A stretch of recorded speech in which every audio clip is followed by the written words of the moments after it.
Hello guys, gagawin pala natin ngayon ay biko na may langka. Una nga pala guys, lagay muna natin yung gata. Ayan, 200 ml lang siya guys. Gagawin natin siyang latik para sa ating biko. Ayan, pag mainit na po yung ating pan, sali na po yung gata. Ayan. Gagawin po natin siyang latik.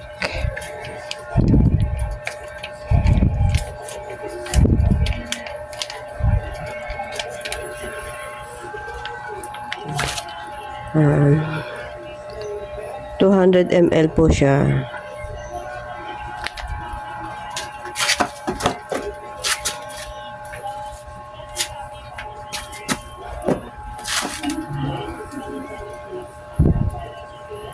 Dito pala guys, halo-haloin natin siya para hindi siya masunog. More halo lang. Hanggang sa maging latik na siya guys.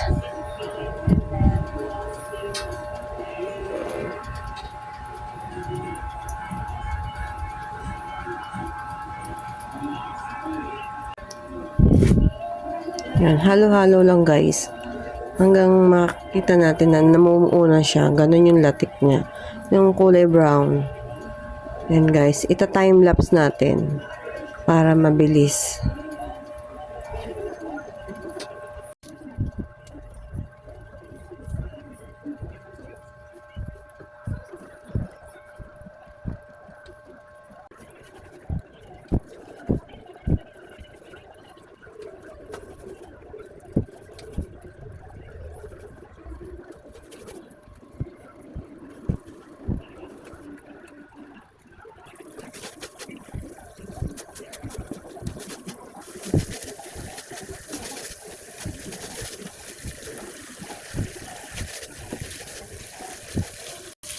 Ito guys, kita nyo naman, naghihiwalay na yung pinakalangis dun sa gata kanina. At dyan, nagsisimula na siyang maging latik. Ayan.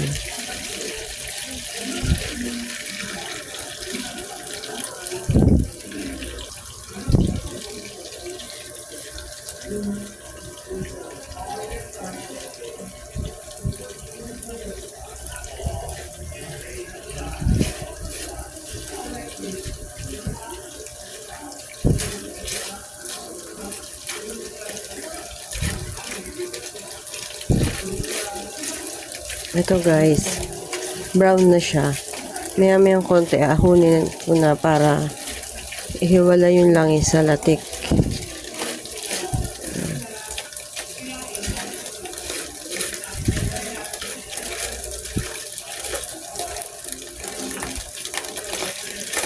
Natalamsik siya guys.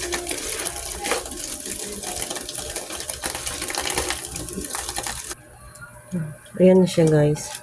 Latik na siya ngayon. Ihiwalay lang natin yung langis.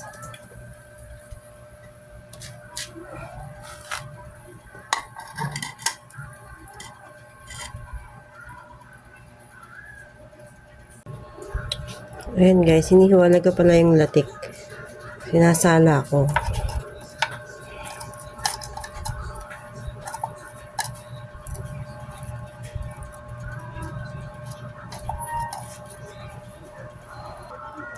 At ito guys, pag nasala na natin, ito siya. Ayan yung langis. Ayan.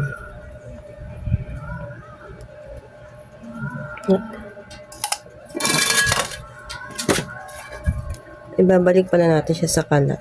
Sa pan. Ayan. Yung langis lang po.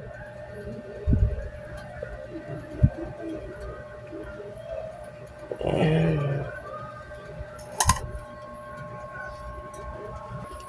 At yan guys, binalik ko na siya sa kalan. Tapos, halagyan lang natin siya ng asukal. Ito po yung langis nung latik kanina. Tapos, halagyan po natin ng ano to, yung pulang asukal kung tawagin. 1/4 lang siya guys.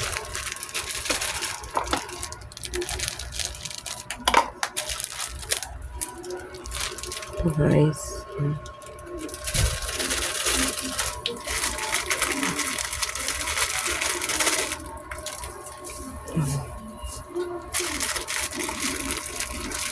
Tutunawin lang natin siya sa pan kasama nung mantikang pinakalangis ng latik. Yan. 1/4 lang po yung asukal dyan.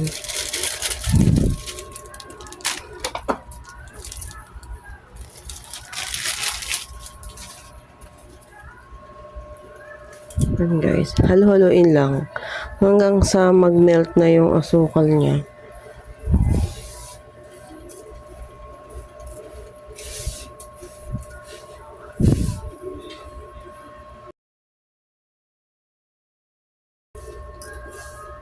Ayan guys, halo-halo lang hanggang mag-melt yung asukal natin.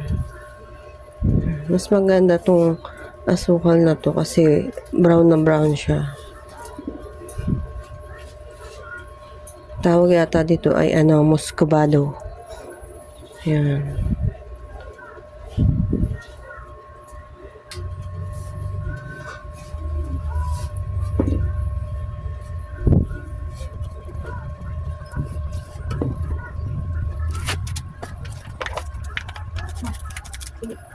Paano dyan? Sige dyan.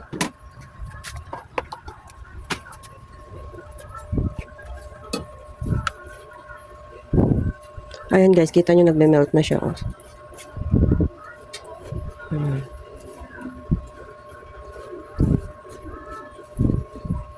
At pag ganyan na itsura niya, nagme-melt na yung asukal, nagkukumbay na yung langis kanina at saka yung asukal nilagay natin, pwede natin idagdag yung gata. 200 ml ulit. Ayan.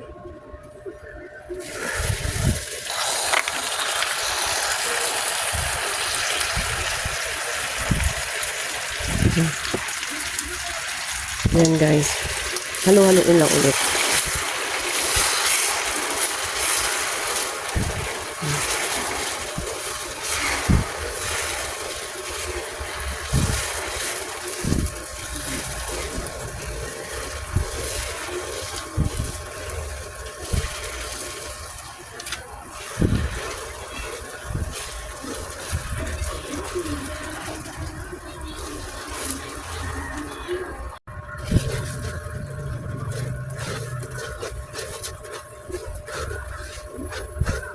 At yan pala guys, hintayin lang natin mag-combine yung asukal tsaka yung gata bago natin ilagay yung ating sinaing na malagkit.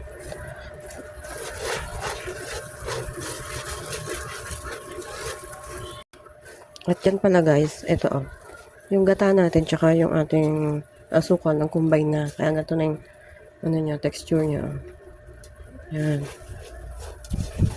At yan, pwede na natin ilagay yung ating sinaing na malagkit. Ito guys, yung ating sinaing na malagkit. Ayan. Ano po siya guys? Kalahating kilo.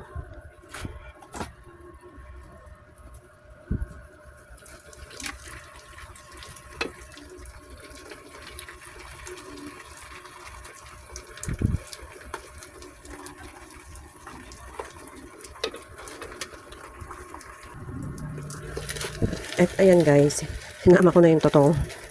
Haloin lang po natin siya guys.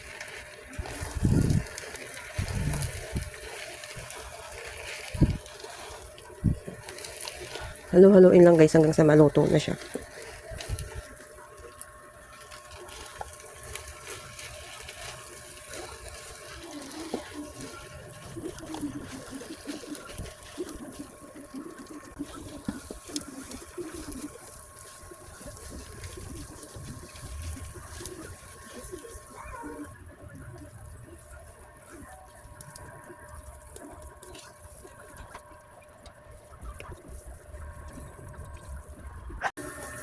Ito pala guys, maglalagay na tayo ng langka dito yan.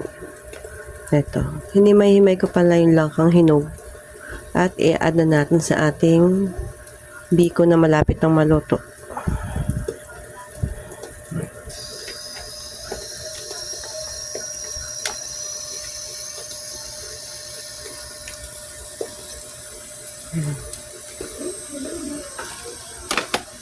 Yan guys, okay na yung ganyang kadami. Tapos halu-haluin lang. Yan, para bago maluto siya, para bago maluto yung ating biko, luto na rin yung langka. Kasama niyang maluto.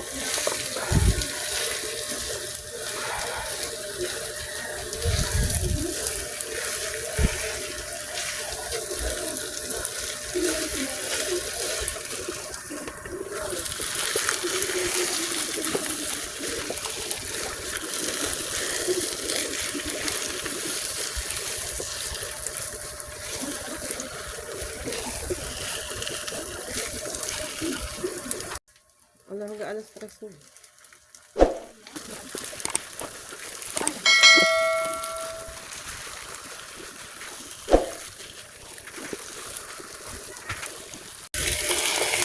Ito guys, malapit na maluto ang ating biko. Ayan guys, pag nakita nyo ang langka nyo parang lantutay na. Ayan o. Ito. Ayan. Pag nakita nyo mukha na siyang lantutay, ibig sabihin, lutong-luto na yung ating langka. Ayan, ganyan siya. Compare dun sa kaninang ano pa, dark na dark yung kulay ng langka. Ayan, nakita nyo to. Ayan, ganyan na itsura ng luto ng ating langka. Ayan, kita nyo yan. Ayan, malapit nang maluto ang ating biko.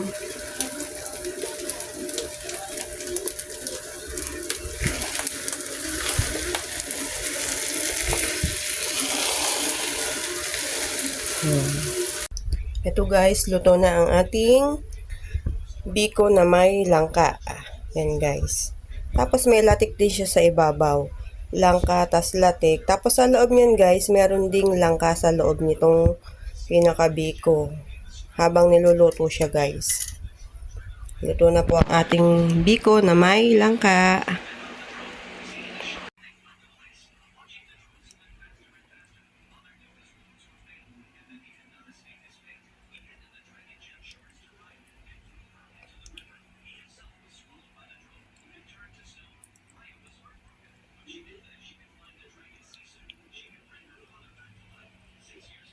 Ito guys, titikman na natin ang ating biko na may langka.